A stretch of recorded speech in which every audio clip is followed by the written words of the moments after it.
आकाशवाणी रांची से प्रस्तुत है प्रादेशिक समाचार।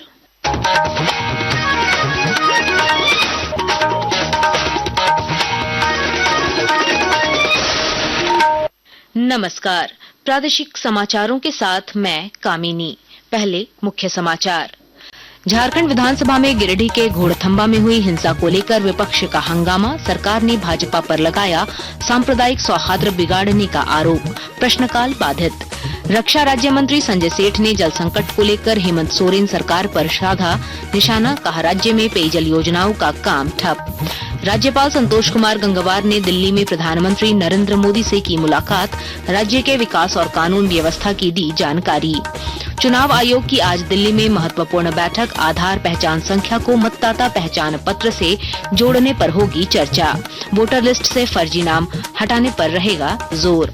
और राष्ट्रीय महिला हॉकी लीग का अंतिम चरण रांची में शुरू, आज शाम मेजबान झारखंड का मिजोरम से होगा मुकाबला।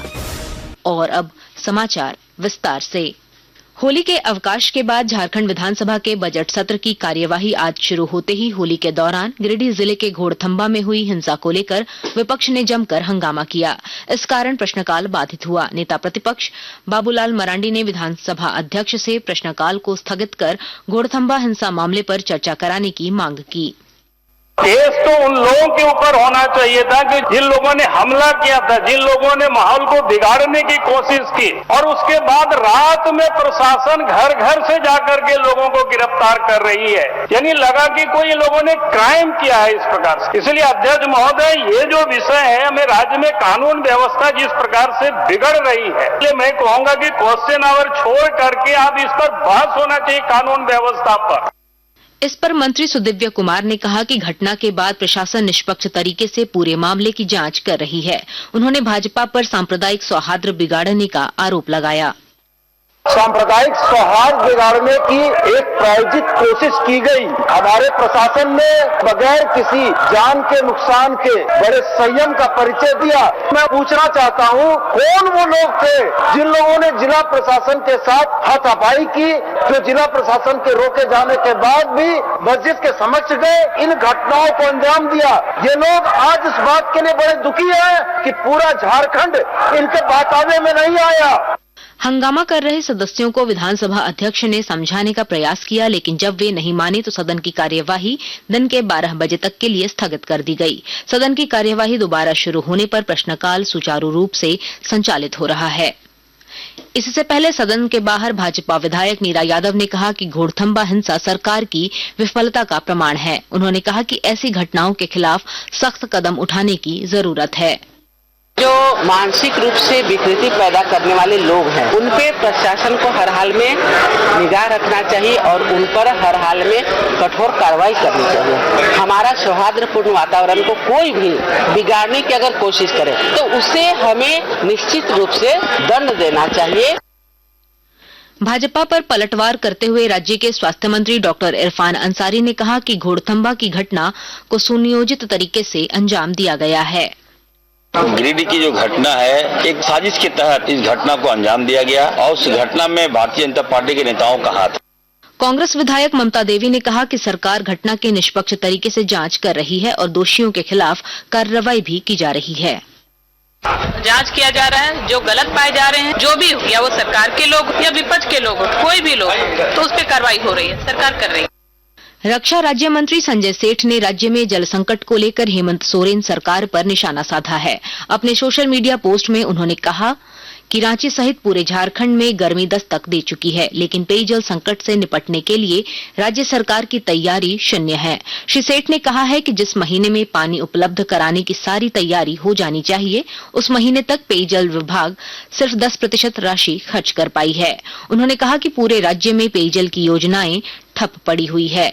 राज्यपाल संतोष कुमार गंगवार ने आज प्रधानमंत्री नरेंद्र मोदी से नई दिल्ली में शिष्टाचार भेंट की। इस दौरान उन्होंने राज्य के विकास और विधि व्यवस्था से संबंधित विभिन्न पहलुओं से श्री मोदी को अवगत कराया।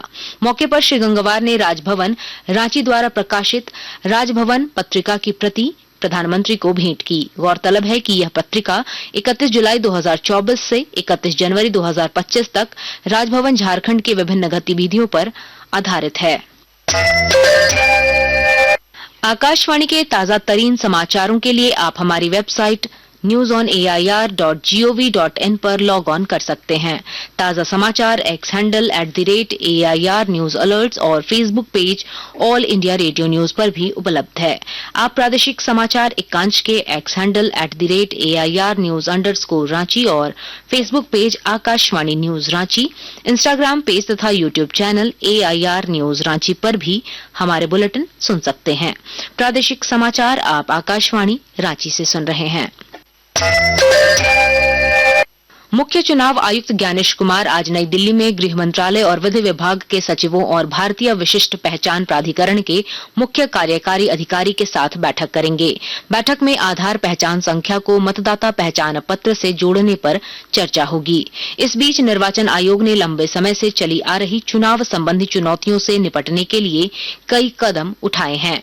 इनमें अगले 3 महीनों के भीतर डुप्लीकेट मतदाता पहचान पत्र के मुद्दे को हल करना और चुनावी एजेंटों को उनकी महत्वपूर्ण भूमिकाओं के बारे में प्रशिक्षण देने जैसे मुद्दे शामिल हैं। इसके अतिरिक्त मतदान केंद्रों पर लंबी कतारों को कम करने के लिए निर्वाचन आयोग ने यह भी घोषणा की है कि भविष्य में किसी भी मतदान केंद्र पर 1200 से अधिक मतदाता नहीं होंगे। सरायकेला खरसावां जिले में राष्ट्रीय खाद्य सुरक्षा मिशन का प्रभावी क्रियान्वयन किया जा रहा है और जानकारी दे रहे हैं हमारे संवाददाता। सरायकेला खरसावां जिले में किसानों को राष्ट्रीय खाद्य सुरक्षा मिशन योजना के तहत कई लाभ प्रदान किए जा रहे हैं। आत्मा परियोजना के माध्यम से किसानों को अच्छी गुणवत्ता वाले बीज और उर्वरक उपलब्ध कराए जा रहे हैं। साथ ही उन्हें सब्सिडी पर कृषि उपकरण भी प्रदान किए जा रहे हैं। आत्मा परियोजना के निर्देशक विजय कुमार सिंह के अनुसार यह योजना किसानों को खेती के लिए प्रोत्साहित करने में मदद कर रही है। गोलक बिहारी, आकाशवाणी समाचार, सरायकेला खरसावां। और अब कुछ संक्षिप्त खबरें। चतरा जिले के प्रतापपुर प्रखंड में आज प्रखंड स्तरीय किसान मेले का आयोजन किया जा रहा है। मेले का उद्घाटन अनुमंडल कृषि पदाधिकारी निखत परवीन ने किया। जमशेदपुर में जुगसलाई पुलिस द्वारा सेना के एक जवान की पिटाई कर जेल भेजने का मामला अब तूल पकड़ता जा रहा है। इस मामले को लेकर पूर्व सैनिकों ने उपायुक्त से मुलाकात की। रांची से आए सेना के अधिकारियों ने एसएसपी से मामले की निष्पक्ष जांच कराने को कहा है। राज्य भर में रामनवमी की तैयारी शुरू हो गई है। इस सिलसिले में आज गुमला जिला मुख्यालय में केंद्रीय महावीर मंडल समिति एवं विभिन्न अखाड़ों के द्वारा झंडा पूजा की गई। आज पहली मंगलवारी का जुलूस निकाला जाएगा। और अब मौसम का हाल। मौसम विभाग ने राजधानी रांची, लोहरदगा और सिंहभूम समेत राज्य के 12 जिलों में कल बारिश और वज्रपात की चेतावनी जारी की है। मौसम वैज्ञानिक अभिषेक आनंद ने बताया कि पश्चिमी विक्षोभ के कारण 20 और 21 मार्च को ओलावृष्टि और तेज हवा चलने की संभावना है। परसों से मौसम थोड़ा बदलेगा झारखंड में और 19 तारीख से थंडरस्टॉर्म लाइटनिंग का दौर चालू होगा। हल्के से मध्यम दर्जे की बारिश भी देखने को मिलेगी। इसमें जो मेन एक्टिविटी है वो 20-21 में आपको देखने को मिलेगी। कुछ ओलावृष्टि की भी संभावना जताई जा रही है। तेज हवा के झोंके, गर्जन वज्रपात की भी स्थिति देखने को मिलेगी। तो अभी 22-23 तारीख तक कुछ टेम्परेचर फ्लक्चुएशन भी देखने को मिलेगा, जिससे लोगों को थोड़ा सा एहतियात बरतने की जरूरत है। राष्ट्रीय महिला हॉकी लीग 2024-25 का अंतिम चरण आज से रांची के मरांगगोम के Jaipal Singh astroturf hockey stadium में शुरू हो गया है। पहले मैच में हॉकी हरियाणा ने 1 के मुकाबले 7 गोल से मणिपुर को पराजित किया। हॉकी एसोसिएशन ऑफ ओडिशा ने भी हॉकी बंगाल को 1 गोल से पराजित किया। दिन का आखिरी मैच हॉकी झारखंड और हॉकी मिजोरम के बीच शाम 6:30 बजे से खेला जाएगा। अंत में मुख्य समाचार एक बार फिर। झारखंड विधानसभा में गिरिडीह के घोड़थंबा में हुई हिंसा को लेकर विपक्ष का हंगामा। सरकार ने भाजपा पर लगाया सांप्रदायिक सौहार्द बिगाड़ने का आरोप। प्रश्नकाल बाधित। रक्षा राज्य मंत्री संजय सेठ ने जल संकट को लेकर हेमंत सोरेन सरकार पर साधा निशाना। कहा, राज्य में पेयजल योजनाओं का काम ठप। राज्यपाल संतोष कुमार गंगवार ने दिल्ली में प्रधानमंत्री नरेंद्र मोदी से की मुलाकात। राज्य के विकास और कानून व्यवस्था की दी जानकारी। चुनाव आयोग की आज दिल्ली में महत्वपूर्ण बैठक। आधार पहचान संख्या को मतदाता पहचान पत्र से जोड़ने पर होगी चर्चा। वोटर लिस्ट से फर्जी नाम हटाने पर रहेगा जोर।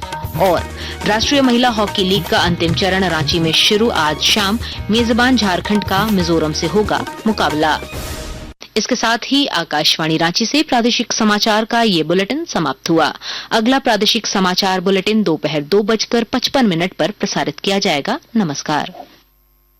है।